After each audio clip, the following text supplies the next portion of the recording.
Tu as peur qu'il te contamine. Ça, c'est quoi? Tu as une suspicion sur ton frère, sur ta soeur. Est-ce qu'il n'est pas malade? Est-ce qu'il ne va pas me contaminer? Est-ce qu'on pense que ça, c'est l'esprit de Dieu, c'est l'idée de Dieu, ça, c'est la pensée de Dieu, ça? Non. La parole de Dieu veut que tu vois ton frère, tu sois content de lui, tu sois content de lui. Au lieu même que quelqu'un sonne à ta porte, déjà tu es énervé. C'est quelque chose qui n'est pas du tout bon.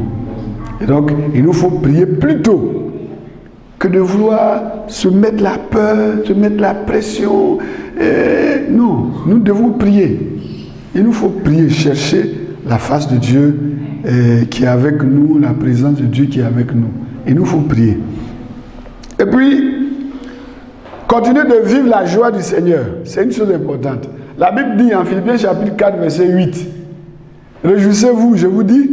Verset 4. Philippiens chapitre 4, verset 4. Réjouissez-vous, je vous dis. Réjouissez-vous toujours dans le Seigneur. Une situation qui vient pour nous enlever la joie, pour nous enlever la paix, elle ne vient pas de Dieu. Donc, cherchons à comprendre ça, que de laisser notre esprit aller dans le sens de ce qui se passe.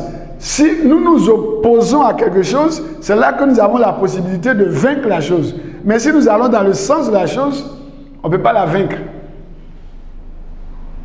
Non. Ça a toujours été sûr que manger beaucoup, ça peut te rendre malade. Donc tu refuses de beaucoup manger. Donc dans manger même, il peut y avoir problème. Donc c'est une décision que tu prends pour dire, je mange juste ce qu'il faut pour que je ne sois pas en train de faire un excès de table. Donc prendre des dispositions pour ne pas tomber malade, ce n'est pas circonstanciel. Oui.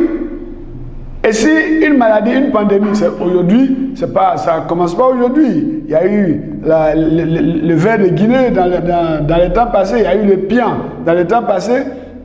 Donc on demandait aux parents de ne pas boire les eaux des marécages, des rivières, parce qu'il y a, n'est-ce pas, des microbes dedans qui provoquent le ver de Guinée. Donc quand quelqu'un, pour ça, bon, on a commencé à mettre des pompes villageoises, fourrer des pompes villageoises pour que ce soit de l'eau qui vient de la terre, qui ne soit pas contaminée par des microbes. C'est la même disposition qu'aujourd'hui on dit il y a une maladie qui est là, une pandémie. Donc chacun regarde qu'est-ce qu'il faut faire pour ne pas choper la maladie d'une façon ou d'une autre. Mais ça ne va pas au-delà de ça. Les praticiens nous disent, ok, faites ceci, faites cela. Ils ont l'intelligence que Dieu leur a donnée pour pouvoir nous aider à prendre ces mesures. La preuve, c'est pour ça que quand quelqu'un est malade, il va à l'hôpital. Parce qu'il y a quelqu'un là-bas qui est capable de prendre soin de lui, parce que Dieu lui a donné de l'intelligence dans ce sens, il a étudié. Mais toute chose qui va fragiliser d'abord notre esprit, la Bible dit dans le livre de Proverbes chapitre 18, qu'un esprit abattu, qui peut le relever? Un esprit abattu n'est pas bon pour la santé. Donc si nous commençons par développer la peur, développer la pression, développer le stress, ça contribue même à certaines maladies métaboliques, comme par exemple le diabète, comme l'hypertension artérielle et toutes sortes de choses, l'ulcère, qui vont même peut-être contribuer même à nous fragiliser par rapport à ce qui est là, contre lesquels nous devons lutter. Mais c'est avec un esprit solide, enraciné sur la parole de Dieu, que nous pouvons être vainqueurs.